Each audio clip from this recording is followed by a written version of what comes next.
حضرت عمر کا بیٹا مصر گیا، وہاں سے کمائی کر کے لایا، تجارت کرنے گیا، لاکھوں کا مال۔ کون سا باپ ہے دنیا میں جس کا بیٹا باہر سے پیسے لے کے آئے تو ابا تفصیل پوچھے کہ بیٹا کہاں سے کمائے، کہاں سے لایا، کتنے ملے، کیوں آئے؟ کون سا باپ تفصیل پوچھتا ہے؟ ابا تو کہتا ہے لا صحیح، اور تعریفیں کرتا ہے میرا بیٹا بڑی کمائی کرتا ہے۔ کبھی پوچھا ہے اس سے کہ ڈیوٹی صحیح دیتا ہے کہ نہیں؟ کبھی پوچھا ہے کہ تو ایمانداری کی روزی لاتا ہے کہ حرام کی کماتا ہے؟ یہ باپ کی ذمہ داری ہے، یہ اماں کی ذمہ داری ہے۔ پھر کہتا ہے بیماری کیسے آ گئی، پریشانی کیسے آ گئی؟ تو نے کبھی سوال کیا اپنی اولاد سے؟ حضرت عمر فاروق رضی اللہ تعالیٰ عنہ کا بیٹا مصر سے پیسے کما کے لایا تو جناب عمر نے بلایا، فرمایا بیٹے اتنی تو تیرے پاس راس ہی نہیں تھی، تھوڑے سے تو پیسے لے کے گیا تھا، اتنی کمائی کیسے ہو گئی؟ اتنے تو پیسے نہیں تھے صاحب، کہاں سے کمائی لائے؟ اس نے کہا ابا جی وہ جو میرے چچا ہے نا مصر کے گورنر، آپ کے دوست، انہوں نے میری مدد کی ہے۔ فرمایا جتنے لوگ گئے تھے سب کی ہے مدد اس نے؟ کہا نہیں صرف میری کی۔ فرمایا تیری کیوں کی؟ تیری کیوں کی؟ کہا حضور آپ کے دوست ہیں۔ فرمایا چپ کر، حضور انہوں نے مجھے اتنے پیسے دیے، میں نے کاروبار میں ڈالے تو نفع آیا تو میں ان کی رقم دے کے۔ فرمایا خاموش ہو جا، باقی جتنے لوگ گئے تھے سب کی مدد کی اس نے؟ کہا نہیں حضور صرف میری کی۔ فرمایا اس نے تیری مدد نہیں کی، اس نے خلیفہ کے بیٹے کی مدد کی، اس لیے کہ وہ خلیفہ کو اپنے حق میں نرم کر سکے۔ فرمایا آدھا مال تیرا ہے، آدھا مال غنیمت کا ہے، مال خزانہ کا ہے، مسلمانوں کا ہے، اس لیے کہ تو جو وہاں سے مال کما کے لایا ہے وہ اپنے باپ کے خلیفہ ہونے کی وجہ سے کما کے لایا ہے، لہذا رکھ ادھر۔ یہاں کہتے ہیں کدھر سے آیا، کیسے آیا، کون سا حساب دیں، کیا کریں؟ او بھائی حضرت عمر رضی اللہ تعالیٰ عنہ کا اپنی اولاد کے بارے میں یہ رنگ ہے۔ ایک جنگ سے نا خوشبو آئی، خوشبو بڑی مہنگی ہوتی تھی، عرب میں خوشبو آج بھی بڑی مہنگی ہے، وہ زیادہ استعمال کرتے ہیں۔ میری باتوں کی سمجھ آ رہی ہے میرے بھائیوں؟ بڑی مہنگی خوشبو تھی۔ جب وہ خوشبو آئی تو حضرت عمر نے کہا، گھر میں پہلے پہنچی حضرت عمر کے، چونکہ زیادہ عورتیں استعمال کرتی تھی گھر کے اندر خوشبو، مرد بھی لگاتے تھے۔ حضرت عمر نے اپنی بیوی سے کہا، آپ کی زوجہ تو تھی وہ بڑی خوشبو کو پسند کرتی تھی۔ حضرت عمر نے اپنی زوجہ سے کہا کہ خوشبو لاؤ، میں نے ایک عورت کی ڈیوٹی لگائی ہے، وہ خوشبو تول کے نا تو حصہ برابر صحابہ میں بانٹ دے گی۔ تو آپ کی زوجہ کہنے لگی کسی بی بی کی ڈیوٹی لگانے کی کیا ضرورت تھی، میں جو موجود تھی میں بانٹ دیتی ہوں تول کے حصہ برابر۔ آپ نے فرمایا نہیں تو رہنے دے، وہ فلانی بی بی بانٹے گی۔ کہا حضور میں نے بھی بانٹنی ہے، میرے پہ کچھ حق ہے؟ آپ نے فرمایا نہیں تو تفصیل نہ پوچھ، تو خوشبو دے دے، کوئی اور بانٹے گی۔ خاتون خانہ تھی نا، کہنے لگی نہیں مجھے بھی آج آپ کو بتانا ہی پڑے گا کہ کوئی جو بانٹ سکتی ہے تو میں کیوں نہیں بانٹ سکتی؟ زوجہ کہتی عمر نے بات کی تو میری چیخیں نکل گئی۔ حضرت عمر فرمانے لگے جب تو خوشبو بانٹے گی نا تیرے ہاتھوں کو بھی لگے گی، تیرے دوپٹوں کو بھی لگ جائے گی۔ اگر رب کریم نے مجھ سے سوال پوچھا کہ عمر خوشبو تو مسلمانوں کی تھی، تیری بیوی کے دوپٹے کو کیوں لگ گئی، تو میں اللہ کے حضور کیا جواب دوں گا؟ اگر اللہ نے یہ سوال کیا کہ تیری بیوی نے کیوں لگائی، وہ تو حصہ تھا مسلمانوں کا، تو نے تیری بیوی نے کیوں لگائی؟ تو فرمایا میں نہیں چاہتا کہ اللہ کے حضور مجھے اور تجھے باز پرس ہو، لہذا کسی اور کو بانٹنے دے۔ زوجہ روئی اور تڑپ کے کہنے لگی عمر مجھے لگتا ہے صبح قیامت بھی تیری بیوی ہونے کی وجہ سے اللہ مجھے جنت عطا فرما دے گا، تیری زوجہ ہونے کی برکت سے۔ بھائی یہ معیار رکھا، خدا کی قسم ایسا شخص تاریخ میں دوبارہ نہیں آیا۔ اتنا بڑا آدمی، اتنا بڑا شخص، اتنا بڑا آدمی، اور پھر رنگ یہ ہے کہ عمر 22 لاکھ مربع میل کا حکمران، 22 لاکھ، اور کھجور کے درخت کے نیچے مٹی کا ڈھیلا لے کے سو گئے ہیں، پرواہ کوئی نہیں، کوئی مسئلہ ہی نہیں۔ 2 غلام ساتھ بیٹھے تو ایک روٹی حضرت عمر نے گھر سے منگوائی، تھوڑا سا سرکہ، تو غلام کہنے لگے ہم نے بھی کھانی ہے۔ فرمایا کوئی حرج نہیں، روٹی کو پیٹ بھر کے کھانا ضروری تو نہیں، 3 حصوں میں بانٹ لیتے۔ ایک آدمی آیا ہوا تھا مصر کا رہنے والا ملنے کے لیے، اس نے پوچھا عمر کدھر ہے، تو کہا وہ ادھر جاؤ مسجد میں بیٹھے ہوں گے، اور واپس آیا تو کہنے لگا وہاں تو 3 غلام بیٹھے ہیں۔ ایک روٹی بانٹ بانٹ کے کھا رہے ہیں, لگتا ہے کئی دنوں سے روٹی نہیں ملی. کہا 3 غلام تو کوئی نہیں, وہاں 2 ہی تھے, تیسرے تو امیر المومنین تھے. اس نے کہا نہیں نہیں, 3 غلام ہیں, کپڑے بھی ایک طرح کے پہنے ہوئے, بلکہ 2 کے تو پھر صحیح ہیں, تیسرے کے تو زیادہ ماڑے ہیں. کپڑے بھی ایک طرح کے, کھانا پینا بھی ایک طرح کا, اور ان کا نشست برخاست بھی ایک طرح کی ہے, لہذا کوئی فرق نہیں. حضرت ابو ہریرہ کہتے ہیں میں لے کے آیا, اور جناب عمر کو جب میں نے کچی زمین میں تامت سمیٹ بیٹھے دیکھا تو میں رو پڑا. میں نے اس مصر سے آنے والے کو کہا تو اس کے جلوے دیکھ, اگر اس کی ذات میں اتنا حسن ہے تو محمد عربی کا مقام کیا ہوگا. یہ مقام غور ہے, مقام غور. 10 محرم کو لوگ دیگے پکائیں گے نا, نہیں پکانی ہے, کوئی بول دے نہیں, ہاں نہ نہیں کر دے, پروگرام بدلیا تو نہیں دی عید کی کہ وہی کام شروع ہوا ہے لات ٹائٹ ہونے والا. کیوں جی, پکنی ہے نا دیکھیں 10 محرم کو انشاءاللہ تعالی, ہم بھی پکائیں گے انشاءاللہ, یہاں بھی پروگرام ہوگا. تو 10 محرم کو جو دیگ پکنی ہے تو ایسا نہیں ہو سکتا کہ 1 محرم کو حضرت عمر کے نام کی بھی کوئی پک جائے. اگر امام حسن حسین کے نام کی دیگیں پکیں تو جو امام حسن حسین سے پیار کرنے والے ہیں, جو امام حسن حسین سے, ہم لوگوں نے بھی عجیب رٹا اپنایا ہے نا, ہم لوگ بات کا ایک پہلو دیکھتے ہیں دوسرا نہیں دیکھتے. حضرت امام حسن اور حسین کو بھی نبی پاک نے شہید کہا, اور جناب عمر کو بھی رسول اللہ نے خود شہید فرمایا. فرمایا شہید ہے, خود فرمایا اپنی زبان سے کہ یہ شہید ہے, خود میرا عمر شہید ہے. تو ان کے نام کی دیگ نہیں پکنی چاہیے, اس طرف نہیں ہماری توجہ ہونی چاہیے. اور اہل بیت نبوت, یہ بات میں پہلے بھی کرتا ہوں, آج پھر کرنا ضروری سمجھتا ہوں. اہل بیت کا پیار, سن لو کان کھول کے, اہل بیت کا پیار اگر ہمیں کسی نے سکھایا ہے تو سیدنا عمر فاروق نے سکھایا ہے. اہل بیت نبوت کی محبت اگر کسی نے سکھائی ہے تو کس نے سکھائی ہے, بول کے بتائیے. حضرت عمر نے. اہل بیت کا پیار ہمیں حضرت عمر نے بول کر کے سکھایا ہے. بھائی یاد رکھیں, کسی کی طاقت نہیں تھی دم مارنے کی حضرت عمر کے سامنے, طاقت ہی نہیں تھی. کیسر و کسرا کانپ جاتے تھے, جرأت ہی نہیں کرتے تھے حضرت. اور ہمارے تو تعلقات بڑے ہیں نا غیروں سے. حضرت ابو موسیٰ اشعری رضی اللہ تعالیٰ عنہ فرماتے ہیں میرا منشی سائی تھا, وہ کاتب کہتے تھے وہ لوگ, میرا حساب کتاب عیسائی تھا.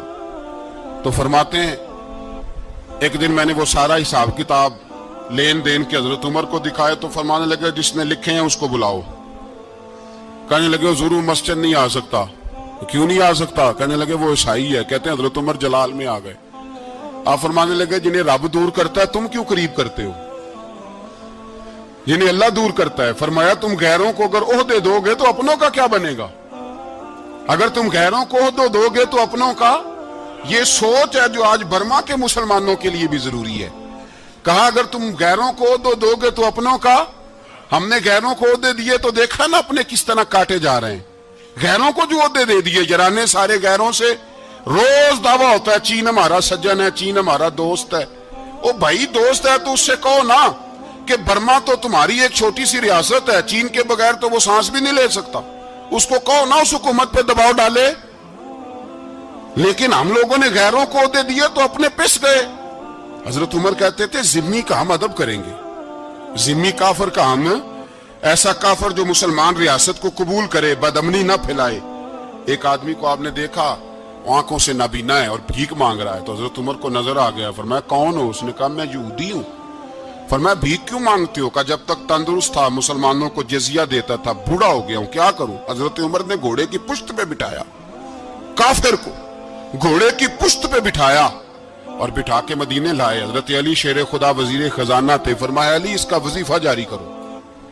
کہا یہ کون ہے؟ فرمایا یہ یہودی ہے لیکن یہ ہمیں جزیہ دیتا رہا, بوڑھا ہو گیا بیچارہ, بھیک مانگنے پہ مجبور ہے, ہماری حکومت کے اندر رہتا ہے, اس کا پورا وظیفہ جتنا خرچہ اتنا وظیفہ لگاؤ. حضرت علی کہتے ہیں میں وظیفہ لگا رہا تھا اور وہ میرے نبی کا کلمہ پڑھ رہا تھا, وہ رسول اللہ کا کلمہ پڑھ رہا تھا. یہ مزاج, یہ نہیں کہ کافر. حضرت عمر نے گورنروں کو خط لکھے تھے کہ زبردستی کسی کو مسلمان نہیں کرنا, جہاں ان کی عبادت گاہیں بنی ہو گرانی نہیں, کوئی مندر کوئی گرجا ضائع نہیں کرنا. اسلام سب کو جینے کا موقع دیتا ہے, پر بے ایمانوں ظالموں